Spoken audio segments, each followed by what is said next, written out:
So are you ready for the coming full moon in 2 days? So 2 days we're having a full moon in Gemini. So that's a big one for revelations. Revelations, information, insights, um, new perspectives as well, and potentially getting in touch with the bigger picture of whatever it is that we've been revisioning, reviewing, reassessing, rethinking, etc.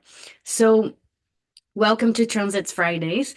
So, we're going to have a look at what the astrological transits are doing from week to week. That's what we're doing here from the constructive perspective. So, it's all about building the life that you want to live using astrological energy, astrological symbols in a supportive and, as the name says, constructive way. So, it isn't about having a big moon, but building something, taking responsibility, working on something, creating something, and using astrology purposefully, consciously to do that.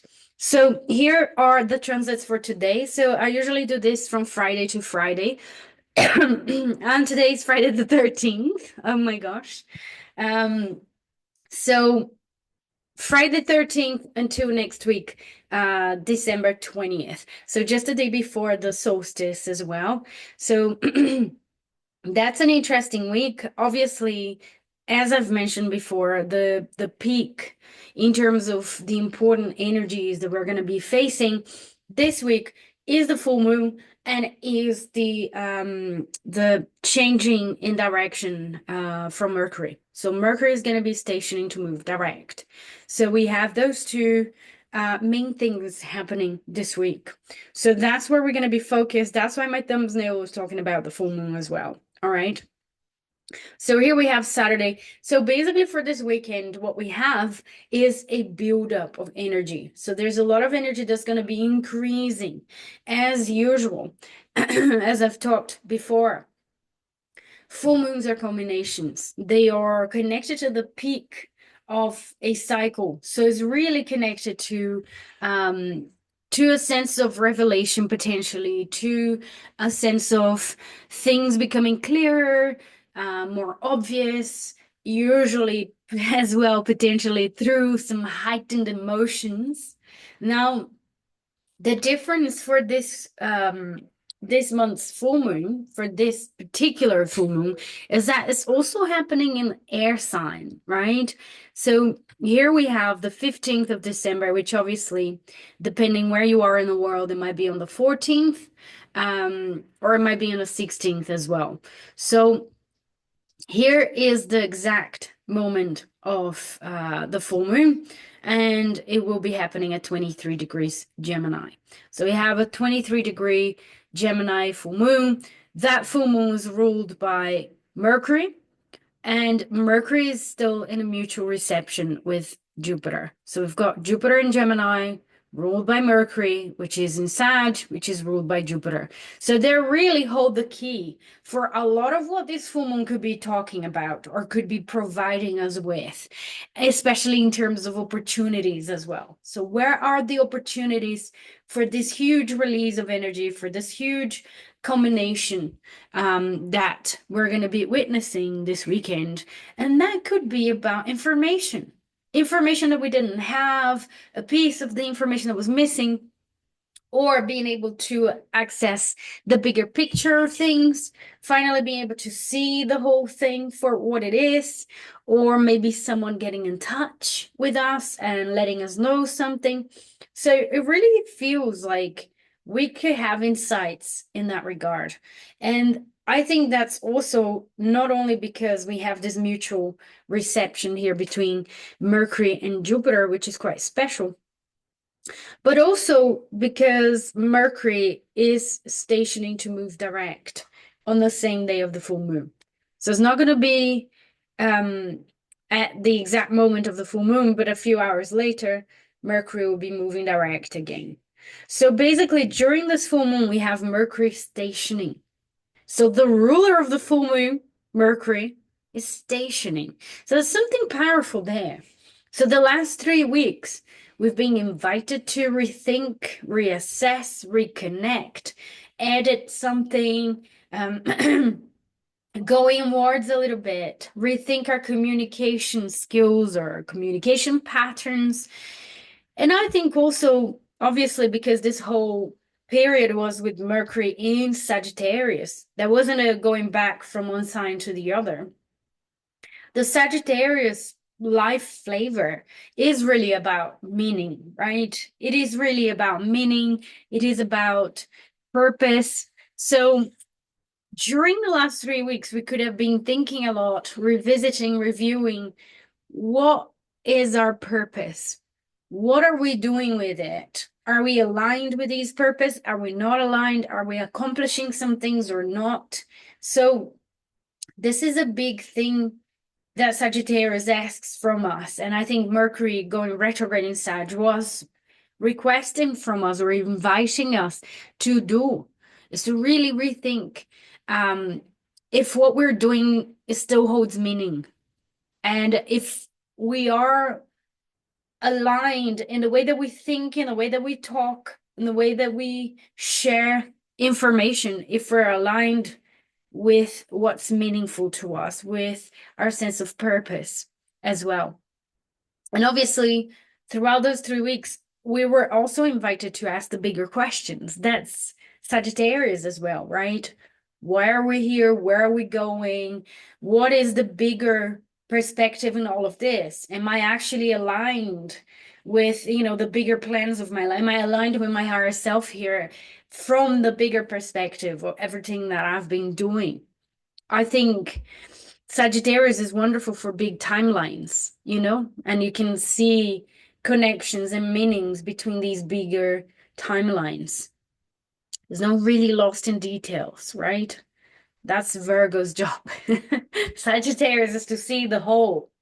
So I really have the feeling with this Mercury stationing to go direct, forming a trine to Mars retrograding Leo, that we could really have some ideas here about how can we express ourselves more authentically? How can we be more creative as well?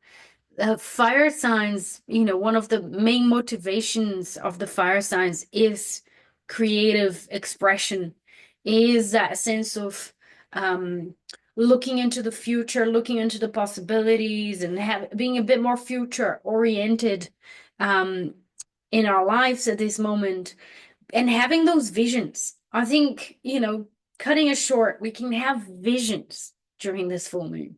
We can have visions with that Mercury turning direct, and creative visions with that Mercury in trine to Mars in Leo. Is it the right time to act on them? Probably not. Mars is still going retrograde, and Mars will be retrograde until February. So we're going to have Mars going back to Cancer, and it will be until the end of February, until the 24th, roughly. So it isn't really necessarily the right moment to act, to really be impulsive with this vision. But I really suggest to journal, to write down, to look into, to really bask in this energy, Gemini and Sagittarius can be tremendously optimistic. So there could be some optimistic energies there, some optimistic visions and thoughts and new ideas as well. Or finally knowing what we think about something, since, Mercury turned retrograde and we weren't so sure. So think about where Mercury was in your birth chart by transit. So where is Sagittarius in your birth chart? Because that area of life has been going under scrutiny, and that's where you might have some powerful insights. Is also obviously the Gemini Sag houses in the birth chart that will receive the energy of this full moon as well. So again, powerful insights that you might be having will include the themes connected with the house where these planets are going to be in your birth chart. Remember, bringing to your birth chart will always make more personal, more powerful, and will add a lot more depth to the potential interpretations of what this energy can represent. All right. Now, this full moon has also another thing that I think is powerful and important as well. which is a square to Neptune. So Neptune is at 27 degrees Pisces, and the moon and the sun at 23. So we do have a four degree orb of a square is an applying a square as well. So the moon will come to square that Neptune. And so, amongst a lot of these insights, that could be a sense of confusion there as well. That's the Neptune. And I think that's why reinforcing the sense of Mars is still retrograde. Do not take action on it. Just write it down. It's like a stream of consciousness that might be coming to you, or that we might be able to tap into during this full moon. And it has a square to Neptune. So just really sensing the information through our intuition, through our spiritual ideals there is also important. There's a great question of beliefs here in this chart. And I think the square to Neptune talks about that a little bit, but also the square between Saturn and Jupiter. They're really talking about beliefs, information. What can we do with our beliefs? Can we take them to the next level? Can we bring them to fruition? So those are some of the questions here that we might get in touch during this full moon. Are our ideals applicable? Are beliefs applicable? Are we bringing things to fruition enough? And are we in misalignment with our belief systems as well? So what are our belief systems? Can we communicate clearly what our beliefs are? You know, when you do business, when you offer services, you have a belief system behind it. And do your clients, do they share those beliefs with you? Is there any clarity around this or not? There's still a lot of confusion. So with the square to Neptune, I would really say that we can try and relax with the insights and the information and allow, give it time to brew, to achieve more clarity, as Mercury speeds up again to move direct. And we allow that to happen. Is the end of the year, we're coming close to the holiday season, like we can slow down a little bit. We don't need to like rush into anything. And I think these transit is also saying, don't rush. You might get some very powerful ideas here, but don't rush with it. Don't feel like you have to do something. You have to go for it. You have to rush into making it happen. You really need to ponder some things here. Yeah. With that Mercury stationing, Mars going retrograde, Jupiter going retrograde, etc. So all in all, I think is a very exciting full moon. That could be a lot of fun as well, light-hearted fun. That's one of the things that Gemini can be great at as well. So light-hearted fun, a bit of banter, a bit of, stimulating conversations as well. But just take that light-heartedness with you and just use that while you go through this big energy here as well, if you can. Let's be light-hearted with this energy so we can tap into its best potentials and we can work with this energy in the best way, right? So just a quick run around here of the week as well. So Mercury is already direct, obviously. Here you can see is in black. Planets in red are the retrograde ones in my software. So Mercury is going direct. But mostly throughout this week, what we're witnessing really, obviously there's still that Mars opposite Pluto is amongst us for a long time. It will be there. There's a lot of things that we need to look into, think about, observe in connection to power struggles. Where are battles going on? I think this is a theme that will be there for a while, really. We'll still be perfecting, and then we'll perfect again when Mars turn direct later next year. So, and here we are on a Friday. So mostly, like I mentioned, it's just a few movements of the moon and that Mars coming to oppose Pluto, which won't be perfected yet. So I'll leave you on that note, I'll be back on the 20th.